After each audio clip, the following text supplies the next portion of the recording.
युवा नेतृत्व सिर्फ पद से नहीं बल्कि सोच, समर्पण और काम से पहचाना जाता है। और इसीलिए आज हमारे साथ एक ऐसे युवा नेता मौजूद है जो समाज में अपना नाम बना रहे हैं। कम उम्र में ज्यादा जिम्मेदारी संभालते हुए इन्होंने संगठन और जन सेवा में बहुत ही अच्छा काम किया है। आज हमारे इस खास पॉडकास्ट में जुड़े हैं श्री अभिनंदन जी, जो कि भारतीय जनता युवा मोर्चा के मंडल अध्यक्ष। तो सबसे पहले अभिनंदन भैया, आपका बहुत बहुत स्वागत करता हूँ मैं द नेशनल वॉइस पर। और मुझे बहुत ही खुशी है कि आप यहाँ पे आए और आपका ब्रॉडकास्ट दिया। बहुत धन्यवाद आपका और आपकी पूरी टीम का कि आपने इस कम उम्र में एक नई शुरुआत जो की है, एक नई पहल की है और एक मुझ जैसे कार्यकर्ता को बुलाकर आपने मेरे लिए जो आप चर्चा कर रहे हो कि भविष्य में हमें क्या करना चाहिए, क्या नहीं करना चाहिए, हम कैसे राजनीति में आए, उस पर आप मुझसे डिस्कस करोगे तो मुझे बहुत खुशी है। इसके लिए मैं आपका और आपकी पूरी टीम का धन्यवाद देता हूँ। तो ठीक है भैया, हम पॉडकास्ट की शुरुआत करते हैं जी। तो सबसे पहले मैं शुरुआत आपके सफर से करना चाहूंगा। हमारे दर्शकों को आपके अपने बारे में बताएं, आपने कहाँ से शुरुआत करी, आपकी क्वालिफिकेशंस के बारे में, और आपने पॉलिटिक्स में आने की प्रेरणा कहाँ से ली। देखिए, पॉलिटिक्स के आने की प्रेरणा तो मेरे को, मैं जब 5th क्लास में पढ़ता था तो मेरे ताऊ जी श्री विनोद जी जैन का मेडिकल है और हमारी पीढ़ी जो है संघ परिवार से जुड़ी, तीसरी पीढ़ी से हमारा परिवार सब संघ में था। हमारे पूज्य बड़े दादाजी इंदरमल्ली चौधरी साहब जी भी, जो कई सालों पहले अच्छी स्वयं सेवक संघ के जिला संचालक रहे और कई दायित्व पर रहे। उसके बाद मेरे ताऊ जी श्री विनोद जी जैन, वो भी कई सालों से नगर कारवा और ओरू में शिशु मंदिर के तो जब मैं छोटा था 5th क्लास में था तो वो मेडिकल पे मुझे बुलाते थे और मुझे बुला के बोलते थे बेटा आधे घंटे में भेजना है। अब मैं भी छोटा था, अपने को राजनीति का कोई आइडिया था नहीं। एक्चुअली बड़ा होता कोई दायित्व थे संघ के, तो मुझे बोल के जाते थे मैं 15 मिनट पे आ जाऊंगा, मुझे एक बैठक में जाना है। तो मैं बड़ा सोचता था बचपन में कि दुकान छोड़ के और बैठक में जाना। मैं कई बार पूछता बड़ा कितना 15 मिनट की बोलते हो तो आते 1 घंटे में हो, तो बता देते मुझे बेटा राज्य स्वयं सेवक से अपना पूरा परिवार जुड़ा हुआ है। तो जब मैं उनसे चर्चा करता था तो उनसे मुझे प्रेरणा मिली कि समाज में लोगों के हित में कार्य करना चाहिए, सामाजिक कार्य हम करो।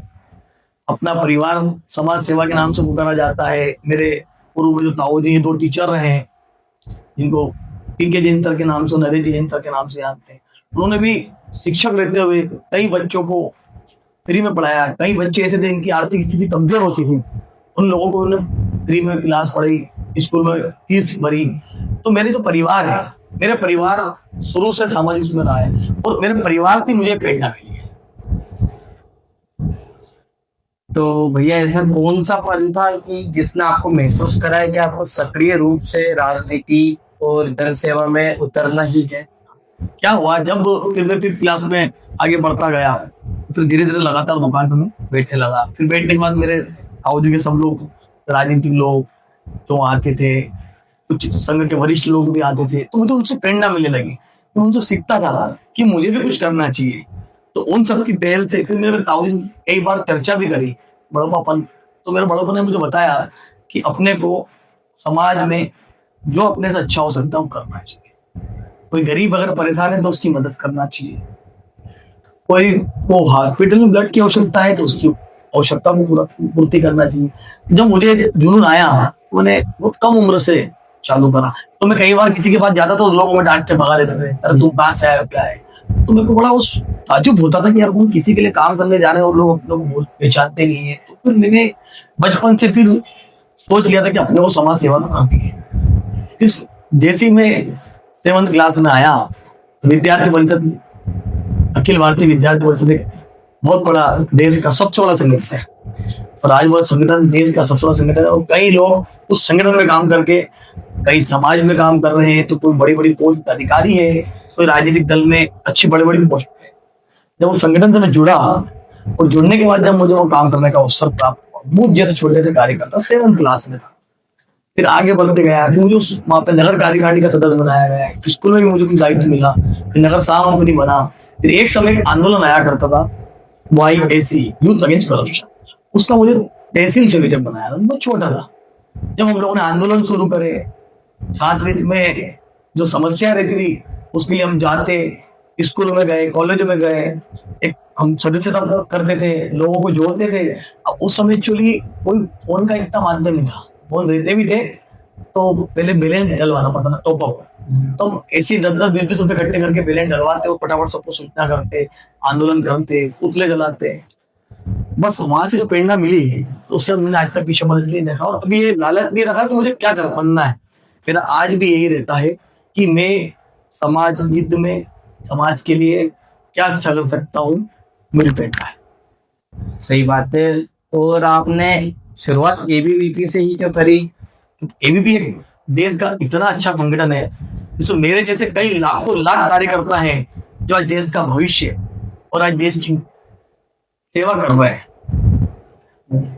तो आज के समय में युवा राजनीति को लेकर अलग अलग सोच रखते हैं। आपके अनुसार युवाओं को राजनीति में सक्रिय होना कितना जरूरी है और किस तरह दिशा में अपनी भागीदारी निभा सकते हैं? देखिए, आज के समय में युवाओं को राजनीति में आना भी चाहिए, राजनीति के माध्यम से समाज हित में लोगों की मदद करना चाहिए, है ना। आज की जो राजनीति का जो समय है और पहले की राजनीति समय, आज की राजनीति में अब सोशल मीडिया का माध्यम बहुत हुआ है, डिजिटल चीजें हो गई, आजकल हर चीज डिजिटल पे आज आ गई। तो मेरा तो ये आज के समय के युवाओं को आना ही चाहिए, चाहे वो शिक्षा के माध्यम से आए, अच्छी शिक्षा करके राजनीति में आए, ताकि उस शिक्षा के माध्यम से आप समाज में लोगों को अच्छा प्रेरणा दे सकते। राजनीति लोग, कई लोग उसको गलत नहीं हो सकते। मेरा कहने का मतलब कि राजनीति आप कर रहे हो तो उसको एक अच्छी सोच के माध्यम से करो ना, कि आप घर से निकलो, मेरा टारगेट रहता है, घर से निकलता हूँ मेरे माँ बाप की मेरे को, उसका ये भगवान से प्रार्थना करता हूँ कि मेरे से किसी का बुरा मत करा, जिसका अच्छा हो जाए उसका अच्छा करा। तो कम मेरा विद्यार्थी परिषद के बाद युवा मोर्चा में कैसे आए? बहुत अच्छा सवाल है आपका ये। एक्चुअली मैं 2006 या 2007 से विद्यार्थी परिषद में गया था, लगभग 12-13 तक मैं विद्यार्थी में रहा, उस सक्रिय कार्यकर्ता के रूप में संगठन में जो दायित्व की उसका निर्वहन भी करा, पूरी ताकत के साथ करा, कई युवाओं को जोड़ने का प्रयास भी करा। कई युवा हैं आज भी विद्यार्थी में काम कर रहे हैं, कई युवा आज विद्यार्थी परिषद के माध्यम से बहुत आगे हैं, कोई लोग अपनी जॉब कर रहे हैं, कोई अपना बिजनेस कर रहे हैं। अखिल भारतीय विद्यार्थी परिषद ऐसा संगठन है कि जहाँ हर व्यक्ति को सीखने को मिल रहा है। मैंने भी छोटे से बिजनेस चालू करता हूँ, मेडिकल का व्यापार है। आज जो मेरी पहचान है वो मेरी विद्यार्थी परिषद से है, क्योंकि अखिल भारतीय विद्यार्थी परिषद का कार्यकर्ता रहेगी तब तब लोगों से मिलना जुलना होता था, उससे मेरा संपर्क बढ़ा। फिर आपका जो सवाल था युवा मोर्चा में कैसे है, 13 के बाद फिर मेरा मन हुआ कि अपने को और भी कुछ करना चाहिए। तो फिर मैं उधर मेडिकल में बिजनेस में भी लग गया था। फिर मैंने सोचा कि युवा मोर्चा का, मैं लगभग 12-13 में युवा मोर्चा में आया। तो मैंने एक टारगेट किया था कि मुझे युवा मोर्चा में बिना पद के काम, विद्यार्थी परिषद का युवा मोर्चा एक अलग चीज हो जाती है। जब मैंने वहां कुछ 1.5 साल तक मैंने बिना पद के काम किया, बैठकों में जाना, कार्यक्रम करना, प्रचार प्रचार करना, सब काम किया। फिर जब मेरी कार्यप्रणाली को संगठन ने देखा होगा, मेरी मेहनत को देखा होगा, तो मुझे संगठन ने और भारतीय जनता पार्टी ने युवा मोर्चा का नगर मंडल का उपाध्यक्ष बहुत कम उम्र में बना दिया था। मतलब अच्छे अच्छे लोग नहीं सोच पाए थे कि अभिनंदन जी कम उम्र में उपाध्यक्ष संगठन में उपाध्यक्ष बना, लगातार काम करे, चुनाव में घर घर जाना। फिर मेरा एक संकल्प लिया था कि जहां मैं रहता हूँ मेरी इस गली, मेरा वार्ड, मेरी पहचान होना चाहिए, ताकि मैं किसी के जाके अगर खड़ा हो जाऊं तो मुझे लोग ये कहना चाहिए कि भैया आप आओ। तो मैंने बचपन से काम चालू करे। कोई मुझे बोलता है नाली साफ नहीं हो रही तो मैं नाली साफ करवाने लग जाता, कोई बोलता है लाइट के खंभे पे लाइट बंद है तो उसकी लाइट चालू कराने का काम कर लेता, कोई बोलता है हमारे पड़ोस में उनकी तबीयत खराब है तो उनका इलाज कराने पहुंच जाता। तो ऐसे मैंने जो संकल्प लिया है कि अपने को जमीन स्तर पे, धरातल पे काम करके अपनी पहचान बनाना है, और वो पहचान आज ईश्वर की दुआ से पूरा नगर में है। उसमें मेरा परिवार, मेरा अखिल भारतीय विद्यार्थी परिषद जिससे मुझे सीखने को मिला, उस संगठन और मेरे परिवार में 2 लोग सब सालों से सेवा के रूप में आज काम कर रहे हैं, उनसे सीखने को मिला। बहुत सही बात। उसके बाद फिर मुझे पुनः उपाध्यक्ष में रिपीट किया। फिर उसी उपाध्यक्ष रिपीट होने के बाद मुझे युवा मोर्चा के उज्जैन संभाग की टीम में काम करने का मिला। मतलब प्रदेश स्तर में युवा मोर्चा का उज्जैन संभाग में IT का संयोजक मुझे भारतीय जनता युवा मोर्चा का बनाया। मैंने उस पर भी लगातार काम करा। उसके काम करने के बाद फिर मुझे युवा मोर्चा में सदस्यता अभियान का प्रभारी बनाया, पूरी विधानसभा का, उसमें मैंने लगातार काम किया, कई युवाओं को जोड़ा। उसके बाद फिर मैंने कोरोना काल में कोविड एक वैक्सीन आया था, उसका भी मुझे प्रभारी बनाया, उसका मैंने ईमानदारी के साथ सब लोगों को काम करा। कोरोना काल के समय फिर जब ये अवसर आया तो मुझे पार्टी ने युवा मोर्चा का मंडल अध्यक्ष बनाया, अभी 21 में, सॉरी 23 में। तो मैंने भी सोचा था कि मुझे पार्टी मंडल अध्यक्ष बनाया, कहीं तो हुई, पर पार्टी ने मुझे अवसर दिया और आज मैं युवा मोर्चा के मंडल अध्यक्ष के दायित्व में काम कर रहा हूँ और पूरी तन्मयता के साथ काम करता हूँ और पूरी मेहनत के साथ काम करता हूँ, संगठन के वरिष्ठों के आदेश अनुसार काम करता हूँ। तो कम उम्र में इतनी बड़ी जिम्मेदारी संभालते हुए अभी तक मंडल अध्यक्ष के रूप में आपका सफर कैसा रहा पे? मेरा जो भी संगठन के काम आते हैं सब मैं लगातार करता हूँ। चुनाव के समय जहाँ जिम्मेदारी मिलती है वहाँ काम करते हैं, युवाओं को जोड़ते हैं, रैलियां निकालते हैं, वार्ड जाके गली गली जाके भारतीय जनता पार्टी की प्रचार करते हैं, सरकार की जन कल्याणकारी योजनाओं को बताते हैं। यशस्वी प्रधानमंत्री देश के आज जो समय चल रहा है, देश के प्रधानमंत्री जी ने जो देश को 2043 का जो सपना है, आज हमारे जैसे युवाओं को जो उसका अवसर मिलेगा उसको पूरा करने के लिए सब लोग लगे हुए हैं, भी उसमें काम करने का प्रयास करते हैं। भारत माता की जय के नारों के साथ हम संकल्प के साथ काम करते हैं। तो एक नॉर्मल से कार्यकर्ता से निकल कर मंडल अध्यक्ष तक बनने तक का कितनी चुनौती आई है और सबसे कठिन चुनौती आपकी कौन सी थी, उसके बारे में थोड़ा बताएं। मेरी चुनौती मेरा संघर्ष है, और काम करने वाले को कोई चुनौती नहीं आती है। ईश्वर के सामने देर या अंधेर नहीं होती है, काम करे जाओ, फल की चिंता करनी। सही बात है। मुझे जहाँ तक अंदाजा है बहुत कम उम्र में पार्टी का उपाध्यक्ष बन गया था युवा मोर्चा का, कोई सोच नहीं सकता था। पार्टी ने बहुत से कार्यकर्ताओं को उपाध्यक्ष बनाया, फिर उपाध्यक्ष बनाया, फिर मंडल का अध्यक्ष बनाया, संवाद का प्रभारी भी रहा। फिर कोरोना काल के बाद जो भी अवसर आए, जो पार्टी की जो नीतियां, उन सब में मुझे हर चीज में काम करने का अवसर मिला। तो सोशल मीडिया की राजनीति और हम जमीनी राजनीति को देखें तो आपके हिसाब से उसमें कितना फर्क है? देखिए, सोशल मीडिया के माध्यम से आप कुछ भी काम कर रहे हैं। अब सोशल मीडिया के माध्यम से जो सोशल मीडिया की स्टैंड है, चाहे वो इंस्टाग्राम हो आज की तारीख में, चाहे फेसबुक हो, चाहे व्हाट्सएप हो, उससे आप लोगों को प्रचार प्रसार कर सकते हो। आने वाला समय सोशल मीडिया का ही।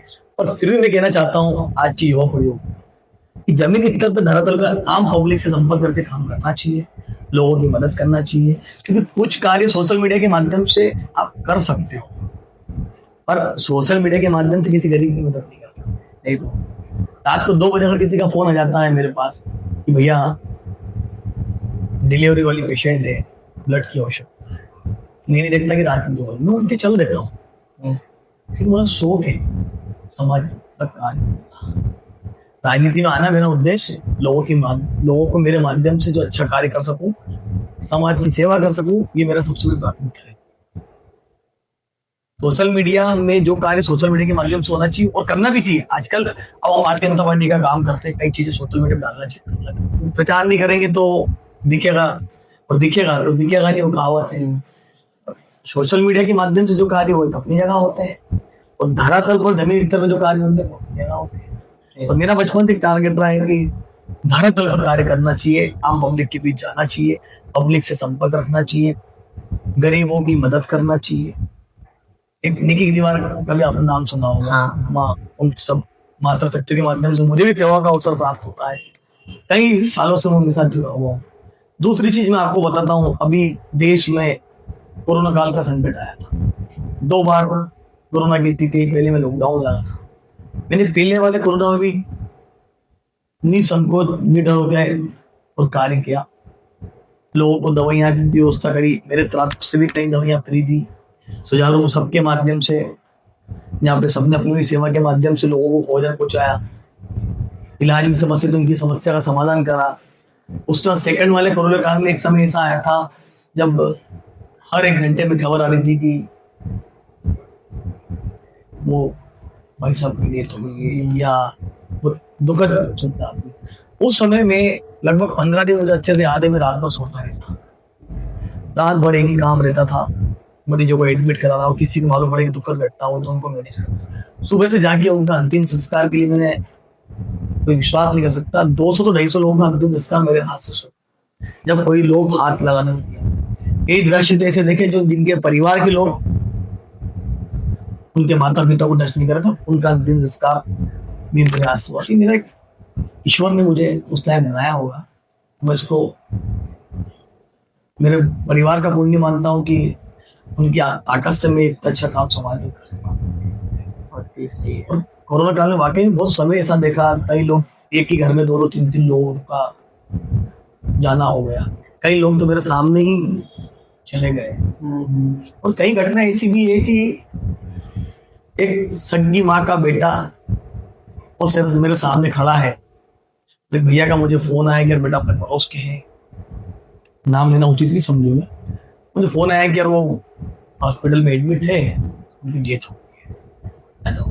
ठीक है, तो रात को 1:30 बजे आया, तुरंत तो चले गया, मैं किसी अस्पताल में किसी के साथ सही दूसरा हॉस्पिटल चले गया मैं, तो मैंने कहा ये इनको बोलो तो मैं 2-3 लोग हाथ लगा दिए, बेटा वो हाथ नहीं लगाएगा, वो बेटा नहीं बेटा हुआ है। मैंने कहा आपने बोला तो बात करता हूँ।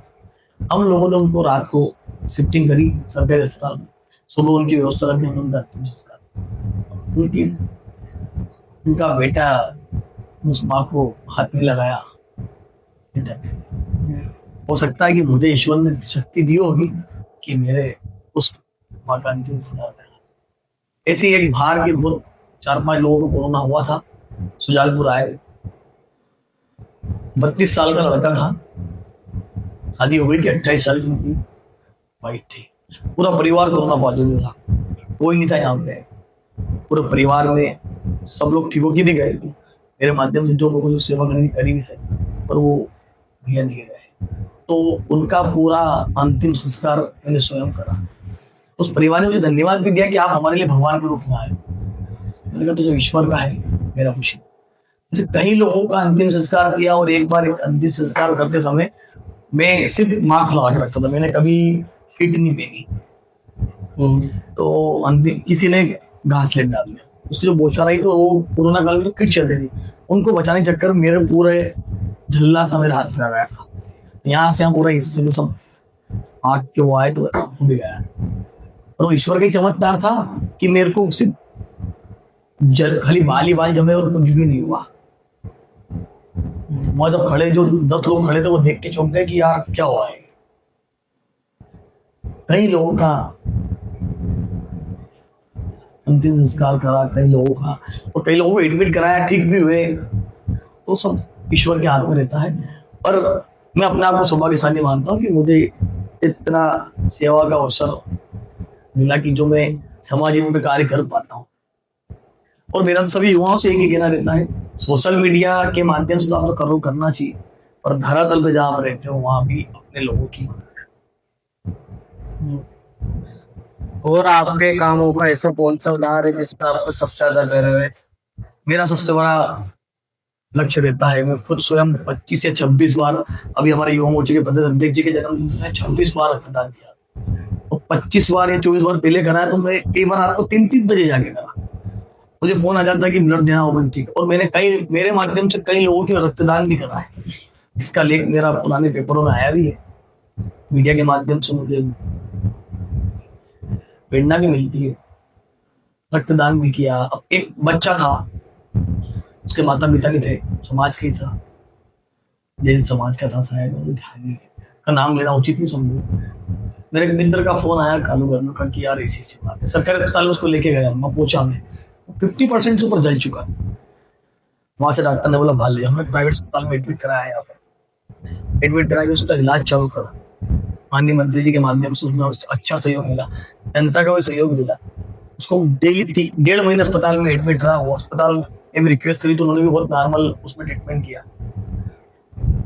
55% जलना बहुत बड़ी बात होती है। उसकी ड्रेसिंग हम स्वयं पकड़ के कराते थे, मैं और मेरा मित्र दोनों जाते थे, ड्रेसिंग उसकी रोज कराना, का ध्यान रखना, उसकी दवाई गोली यूज करना। उसके बाद जब वो छुट्टी होके आया तो मुझे बड़ा संतुष्ट, अपने अंतरात्मा में इतनी खुशी हुई कि अपने जीवन का सबसे अच्छा काम। एक बच्चा जिसका बचना बहुत मुश्किल था, वो ईश्वर ने बचाया। उसके बाद भी सबके सहयोग से उसका 3 महीने का हमें पूरा ध्यान है, उसकी दवाई गोली फल फ्रूट उसके खाने पीने सारी व्यवस्था हमने सबके माध्यम से। तो समाज में काम करते तो समाज के जो अच्छे लोग हैं वो समाज सेवा में साथ भी देते हैं। और आज मैं तो जानता हूँ मेरी जो पहचान है वो सब सामाजिक लोगों के माध्यम से, मेरे परिवार के माध्यम से मेरी पहचान है। कि मुझे एक छोटा सा सामान्य परिवार में सामान्य व्यक्ति हूं। बस ईश्वर से यही प्रार्थना करता हूँ कि मेरे माध्यम से किसी का बुरा मत करना, मुझसे जो अच्छा हो सके वो अच्छा करना। तो एक बात और आपसे ये पूछना चाहता हूँ कि हमारे माननीय मंत्री जी जिनको आप बहुत फॉलो करते हैं, आप उनको बहुत मानते हैं, हमने आपको कई बार उनके साथ भी बहुत जगह उन पर देखा है, तो आपको उनमें ऐसी कौन सी बात अलग लगी जो आप उनको इतना मानते हैं, उनको इतना फॉलो करते हैं, उनका इतना सम्मान करते हैं? देखिए, हमारे भारतीय जनता पार्टी के वरिष्ठ नेता है, इस क्षेत्र के दो विधायक है, पहले शिक्षा मंत्री रहे, अब वो शिक्षा मंत्री रहे, एक राष्ट्रवादी है, राष्ट्र के लिए सर्व रहता है उनका हमेशा यही रहता है कि भारत माता की जय के साथ वो काम करने का प्रयास करते हैं। 2047 का भारत का उनका संकल्प है। और हमें जब भी उनसे सीखने को मिलता है तो यही सीखने को मिलता है कि देश के लिए काम करो। आप देश के लिए भी काम करो, अपना खुद का भी रोजगार करो, अपने परिवार का भी ध्यान रखो, उसका जो समय बचे वो आपने देश हित में काम करो। आज आपको देखते हैं पहले वो स्कूल शिक्षा मंत्री पूरे मध्य प्रदेश में सीएम राइस का भंडार कर दिया। हाँ, आप सोच भी सकते हो जब यहाँ 10 साल पहले जो सुजारू व्यक्ति कोई आया था और जब वो आता और हमारे साथ बोलता तो पूछता कि ये स्कूल था ना उत्तराखंड, सीएम और मंत्री जी के माध्यम से इतना बड़ा स्कूल हो गया। एक यहाँ से कुछ किलोमीटर दूर गाँव में बुलाना, उसका नाम बुलाना है, वहाँ सीएम राइस स्कूल एक कॉलेज है। कोई भी सपने में नहीं सोचा था कि वहां पे मध्य प्रदेश का सबसे पहला स्कूल बन के तैयार हो जाएगा और आज बच्चे पढ़ रहे हैं, स्कूल कॉलेज है, सोच नहीं सकते। उस शिक्षा में आप देख रहे हैं अभी सुजानपुर में बहुत बड़ी स्वागत मिलने वाली है, आयुर्वेदिक मेडिकल कॉलेज आ रहा है, शाजापुर मेडिकल कॉलेज आ रहा है। और फिर भारतीय जनता पार्टी में तो जो भी हमारे नेता रहते हैं, जो भी हमारे वरिष्ठ, मैं सबसे सीखने का प्रयास करता हूँ, चाहे वो कोई भी हो। मैं तो बड़े से भी सीखने का प्रयास करता हूँ, छोटे से भी सीखने का प्रयास करता हूँ। मेरा हमेशा एक ही चीज रहती है कि अपन इनके माध्यम से क्या कर सकते हैं।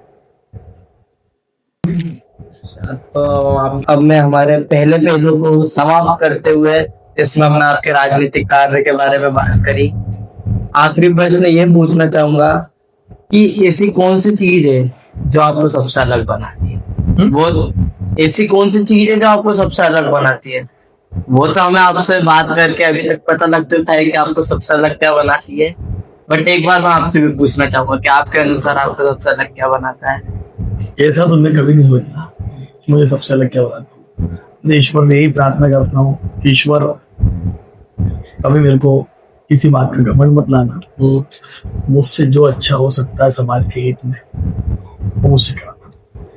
मेरे परिवार का मैं अच्छे से ध्यान रख सकूं, मेरे समाज का मैं अच्छे से ध्यान रख सकूं, यही मेरा सपना है। और आज राजनीति में मैं आया हूँ तो राजनीति में आना मेरा कोई वो नहीं कि मुझे राजनीति के माध्यम से कुछ हासिल करना है। सिर्फ मेरा एक उद्देश्य रहता है कि राजनीति में मुझे जहाँ अवसर मिलेगा मैं ईमानदारी के साथ काम करूं, ईमानदारी से जनता की सेवा करूं, ईमानदारी से संगठन का काम करूं।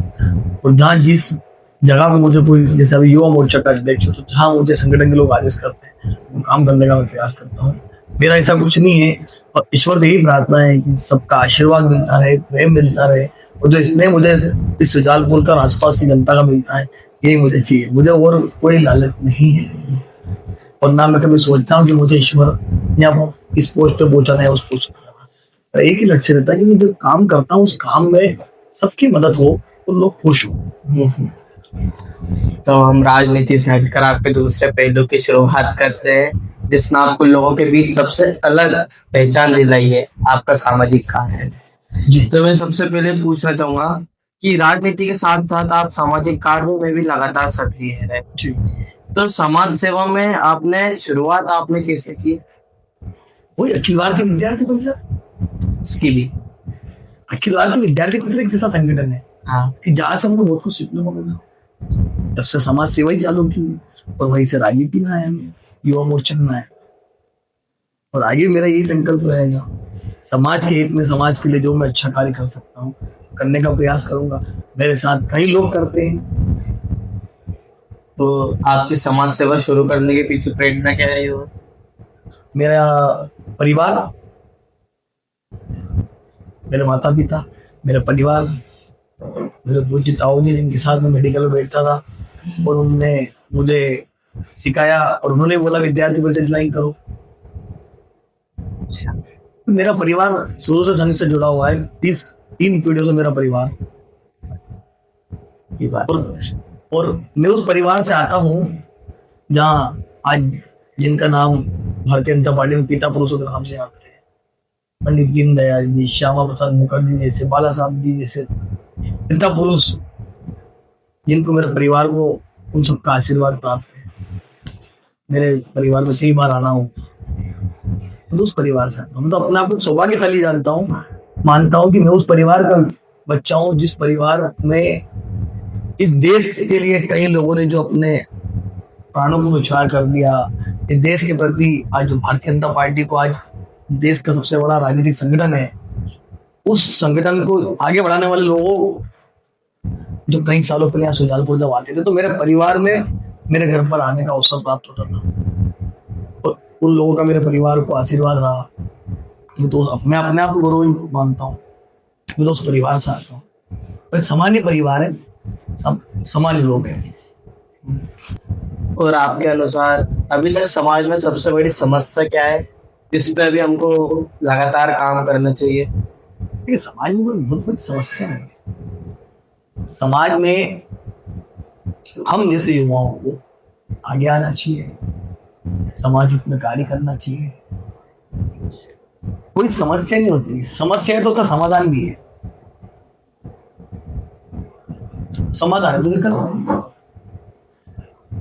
आपको अगर दिख जाता है ये गिलास में पानी भरा हुआ है, अब इसको और भरना है, तो जब तक अपन उठा के पानी नहीं भरेंगे तो गिलास में पानी भरेंगे। सही बात। तो समाज का भी ऐसे ही है कि आपको कोई चीज का अवसर मिल रहा है तो आप ये मत देखो कि आपके साथ एक लोग आ रहे हैं, 2 लोग आ रहे हैं, आप तो कुछ जॉब बना देंगे उसकी सेवा के लिए। ईश्वर ऑटोमेटिक 10 लोग आपके साथ खड़े।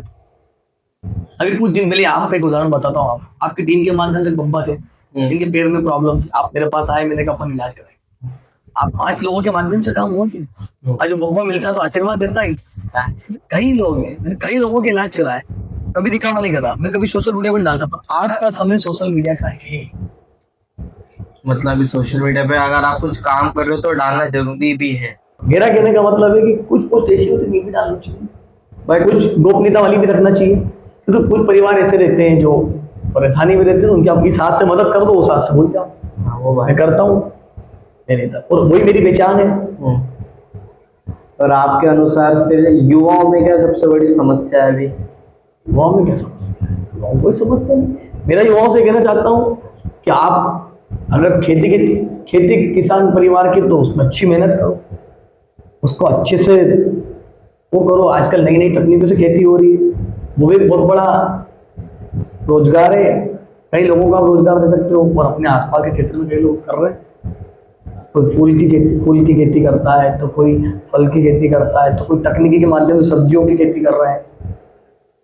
कीटनाशक दवाइयों का यूज ना करते हुए जो खाद आती है खुद बना के वो फिर खेती कर रहे हैं।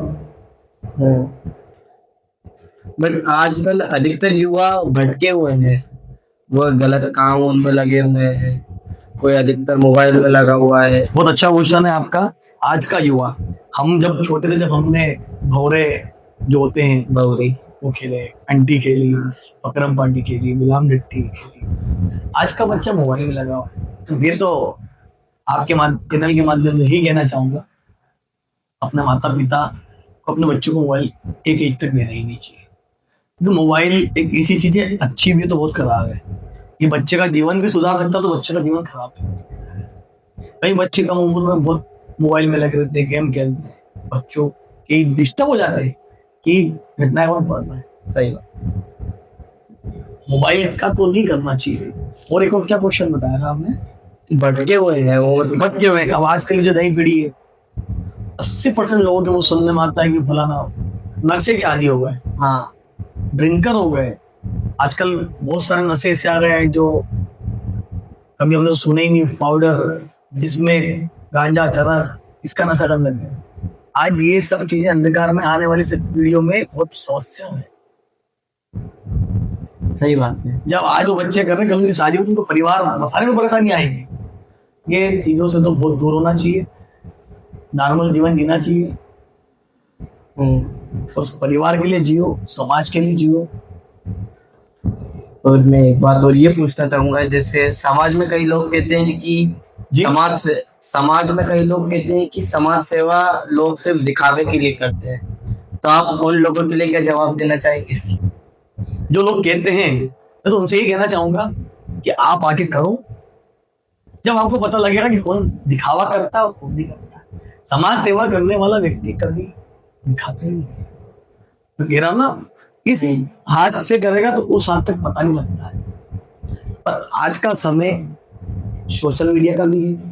हर आदमी चाहता है कि मेरा क्लिप बनाऊं, हर आदमी आगे बढ़ना चाहता है, तो कुछ चीजें तो सोशल मीडिया पे डालना चाहिए। अब जो व्यक्ति कहता है कि दिखावा है, तो मेरा कहने का मतलब है कि जो व्यक्ति दिखावा कर रहा है, जब वो समाज सेवा करेगा, उस जगह पे जाके कार्य करेगा ना, तभी तो वहां की वीडियो सोशल मीडिया पे आएंगे। अब वो करेगा ही नहीं तो दिखाएगा कहां से? एटलीस्ट कुछ तो कर रहा है वो। कुछ तो कर रहा है।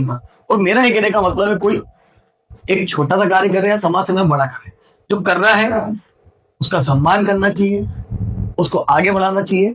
और नहीं हो रहा है तो उसका विरोध नहीं करना चाहिए। आज का समय यही हो रहा है। कोई समाज में अच्छा कार्य करता तो 10 लोग उसका विरोध करनी है। मेरा कहना आपसे नहीं होता, उसका विरोध क्यों कर रहे हो? उसको करने दो। आप किसी का अच्छा नहीं कर सकते, वो व्यक्ति 10 का अच्छा तो करने दो ना। हम साथ भी चुनौती होती है, कई बार होती है। हमने भी कई कार्य करे, उसको हमको लोगों ने चुनौतियों का सामना करना पड़ा। और ईश्वर है, सब साथ देता है। और सुजालपुर सब युवाओं के साथ मिलकर काम करता हूँ। मेरा ऐसा कुछ नहीं है कि मैं कोई 5 लोगों को लेकर, सबके साथ काम करता हूँ। जैसे जो हमारे एनजीओ है युवा संकल्प फाउंडेशन, उसको शुरू करते समय मुझे आपसे बहुत प्रेरणा मिली थी। मेरा कुछ नहीं सर, मैं तो सीखा हुआ हूँ। तो मैं तो ये चाहता हूँ कि आपने जो मेरे पास आप आए थे, तो मैं तो यही चाहता हूँ उस एनजीओ को आगे बढ़ा, उसको जितना आगे बढ़ा के कार्य करो। आने वाले समय हो सकता है उस एनजीओ के माध्यम से परिवार के बच्चों को फायदा मिले। मैंने आपको बताया भी था कि आज आपका एनजीओ चल रहा है। आगे जब उस एनजीओ के माध्यम से आप अच्छा संकल्प लेके काम करोगे और एक अच्छे समाज के लोगों को जोड़ोगे, जब आपके पास कोई बच्चा के लिए कोई परिवार के माता पिता आते हैं कि हम बहुत मध्यम परिवार से और हमारी बच्ची को स्कूल में पढ़ना है, तो आप उसको बोल सकते हो कि आप चिंता मत करो, आपके बच्चे की इसके लिए हम खड़े हैं, सेवा के लिए हम खड़े हैं। उस दिन आपको खुशी होगी कि आज आपका एनजीओ आप चलाओ। 50 लोग आपका विरोध भी करेंगे, पर अच्छे 10 लोग सपोर्ट करेंगे। विरोध की कभी चिंता नहीं करना, कार्य करेगा। और मैं तो आपसे आज फिर कह रहा हूँ, आपके चैनल के माध्यम से जो आप एनजीओ बनाया है, आप अच्छी शुरुआत की है, कार्य करो। तो मैं आपके साथ हर जगह खड़ा हूँ। सुजालपुर में वृद्ध आश्रम है, कभी आपने मेरे को सोशल मीडिया पे नहीं देखा होगा। मुझे जहाँ जो करना रहता है और कह रखा है कि किसी को दवाओं की आवश्यकता हो तो मैं आपको देख रहा हूँ, कुछ प्रॉब्लम हो खड़ा हूँ, क्या दिक्कत? सही बात। अरे वो भी तो वृद्धाश्रम बने। मैं तो कहता हूँ कि सबसे बड़ी सेवा तो अपने माता पिता का ध्यान रखो, अपने घर परिवार का ध्यान रखो, अपने बच्चों का ध्यान रखो। आज की जनरेशन में ये हो रहा है कि जिन माँ बाप ने अपने को मजदूरी करके बड़ा करा, गरीब में से बड़ों को बड़ा करा, आज की जनरेशन में माँ बाप को ही ध्यान देंगे। आपके चैनल के माध्यम से मैं इतना भी कहना चाहता हूँ, आप कुछ मत करो, अपने घर परिवार और अपने माँ बाप पे ध्यान रख लोगे ना, माँ बाप को वृद्धाश्रम में नहीं जाना। आज आप आपके माँ बाप को भेज रहे हो, कल हो सकता है कि आपके बच्चे भी आपको वृद्धाश्रम में भेज सकते। वृद्धाश्रम तो होना ही नहीं चाहिए। क्या होता है वृद्धाश्रम? माँ बाप से बढ़ के कोई नहीं दुनिया। कुछ विषय माँ बाप से झगड़ा करना करो, हर घर में होते हैं छोटी छोटी बातों पे। पर माँ बाप जिनके माँ बाप नहीं, उनके दिल में पत्थर रख के पूछो कि क्या स्थिति रहती है। और जिनके उनको पूछना चाहिए तो मैं आज इस पॉडकास्ट के दौरान हमारी ऑडियंस को एक न्यूज़ और देना चाहता हूँ कि अब हमारा युवा संकल्प फाउंडेशन और द नेशनल वॉइस की ओर से हम किसी एक बच्चे को पूरे साल की स्कॉलरशिप देंगे। आपसे बात करने के बाद मुझे बहुत बड़ी प्रेरणा मिली। मैं तो आपको बहुत धन्यवाद देना चाहता हूँ। आपके एनजीओ के जो ग्रुप है उसको भी, नेशनल द वॉइस नेशनल को भी, और आपकी पूरी टीम को अच्छे कार्य करते रहो। आज हमारा लेकिन दीवार के माध्यम से सब लोग करते हैं, मातृ शक्ति के माध्यम से होता है। आपने भी कई बार देखा होगा कि हमने सब जगह खबर कर रखी है कि कोई बड़े कार्यक्रम करता है, खाना बन जाता है। अब हमें सोचना करो हम खाना बन पाए। आज जो गरीब परिवार में भोजन बचता है ना, जो उस परिवार के बच्चों के चेहरे में जो खुशियां होती है ना, वो जो 50 लोग बुला के खाना खिला रहे हो, वो चेहरे पे खुशी नहीं मिलेगी तो 5 बच्चों को खाना खिला। किसी का जन्मदिन होता है, किसी की पुण्यतिथि होती है, किसी की शादी की सालगिरह होती है, जब उन बच्चों के बीच बनाई जाती है और उन बच्चों को जब कुछ उपहार मिलता है, बच्चे बड़े प्यार से, जैसे मालूम पड़ा आज आपका जन्मदिन है और जन्मदिन पे आपने उन बच्चों के बीच में जन्मदिन मनाया, तो आपको प्यार से बोलेंगे बार बार दिन आए, जन्मदिन की बधाई। आपको जितनी खुशी आपके 10 मित्रों के साथ मिलेगी ना, वो 10 बच्चों के साथ मिलेगी कि हमने एक गरीब परिवार के बच्चों के साथ जन्मदिन मनाया, और वो दुआ देखेगा हैप्पी बर्थडे भैया। तो मेरा तो वही संकल्प रहता है। और आपका हर क्वेश्चन में समाज हित में आपने मुझसे क्वेश्चन करा, तो मेरा तो एक ही टारगेट है कि मैं बहुत सामान्य परिवार का व्यक्ति हूँ, राजनीति में काम करता हूँ, नो डाउट राजनीति में काम करता हूँ, तो मेरा एक ही टारगेट रहता है कि जनता के हित में, जनता के लिए क्या कर सकता हूँ। अच्छा, भारतीय जनता पार्टी की मध्य प्रदेश में भी सरकार है और देश में भी सरकार है। सरकार ने गरीबों के लिए जन कल्याणकारी कितनी योजनाएं बना रखी, इतनी योजनाएं बना रखी। आज लाडली बहना मध्य प्रदेश में चालू है, आज कई प्रदेशों में लाडली बहना चल रही। हर घर में किसी 3 बहनों को लाडली बहना का फायदा मिल रहा है, किसी कई जगह 2 लोगों का मिल रहा है, वृद्ध पेंशन का फायदा है, आयुष्मान योजना से 5 लाख तक का मुफ्त इलाज देश के प्रधानमंत्री जी ने करके जो सपना देश बन है, सोच नहीं सकते हो उस गरीब परिवार को कितना बड़ा फायदा हुआ कि वो एक बड़े अस्पताल में जाके आयुष्मान से फ्री इलाज करा लेता है। ये भी उस परिवार के लिए कितना बड़ा फायदा है। ये घर में अगर 5 लोग रहते तो 5 के आयुष्मान है, और खुदा ना कहा से किसी को समस्या आ जाए और आयुष्मान से उसका इलाज फ्री में हो जाए, वो तो इतना बड़ा खुश बनाएगा। तो क्या है, भारतीय जनता पार्टी में जो मुझे सीखने को मिलता है, उसके पहले जो विद्यार्थी परिषद में मिला, आज सरकार ने इतनी जन कल्याणकारी योजनाएं चला रखी, गांव गांव गली गली। आज से 25 साल पहले 20 साल पहले गांव का रोड नहीं हुआ, गांव में रोड, नल, पानी, और क्या चाहिए, सरकार सब कर। और आने वाले समय में आप देख लो, आज के नेशनल हाईवे देख लो, आज से 15 साल पहले के हाईवे देख लो, 6 लेन 4 लेन, ये भी तो एक देश का सबसे बड़ा विकास है। उस रोड पे कई लोगों ने अपने रोजगार डाल रखे, किसी ने रेस्टोरेंट डाल रखे, किसी ने होटल डाल रखे है, गार्डन बना रखे, किसी ने फैक्ट्री बन दी है। ये तो रोजगार है। जब वो 6 लेन ही नहीं निकलता तो रोजगार कहाँ से आ गया? इसलिए निकाला, रोजगार दिया ना, लेकिन सरकार का माध्यम ही तो है। विपक्ष कुछ भी कहता रहता है, विपक्ष जब पक्ष में था, जब सरकार में शासन था, जब उन्होंने क्या करा? उन्होंने परिवारवाद के अलावा कुछ नहीं करा। भारतीय जनता पार्टी में तो ऐसा है कि आज प्रधानमंत्री कौन है, कल कौन बनेगा, किसी को नहीं पता है। आज मुख्यमंत्री, इससे पहले मुख्यमंत्री हमारे शिवराज सिंह चौहान जी थे, आज वर्तमान डॉक्टर मोहन यादव जी की सरकार चल रही है, उनके नेतृत्व में। और शिवराज सिंह चौहान जी के माध्यम से जो योजना है उसको बढ़ा के और देश मध्य प्रदेश तरक्की भी कर रहा है, सुशासन की ओर जा रहा है। बीमारू राज्य से सुशासन राज्य बन गया।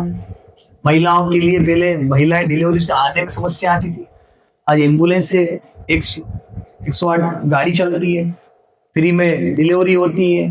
डिलीवरी नॉर्मल होने के बाद उनको सरकार के माध्यम से सहयोग मिलता है।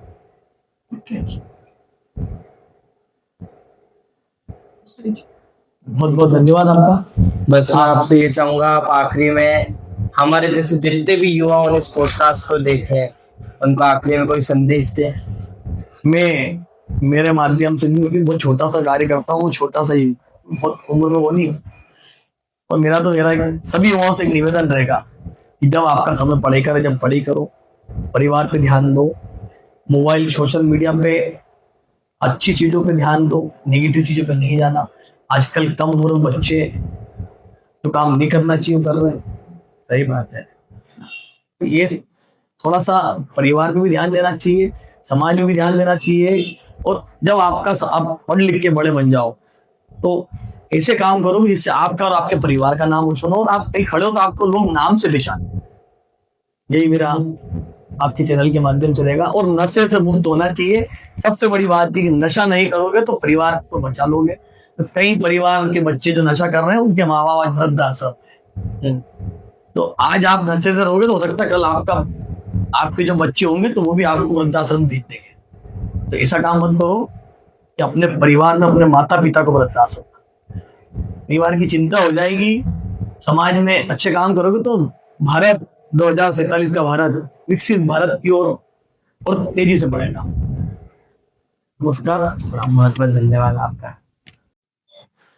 Thank you so much guys for watching the episode. आज का एपिसोड हमारे लिए बहुत इम्पोर्टेंट था क्योंकि आज इस एपिसोड में हमने पॉलिटिक्स और सोशल वर्किंग के बारे में बहुत कुछ सीखा।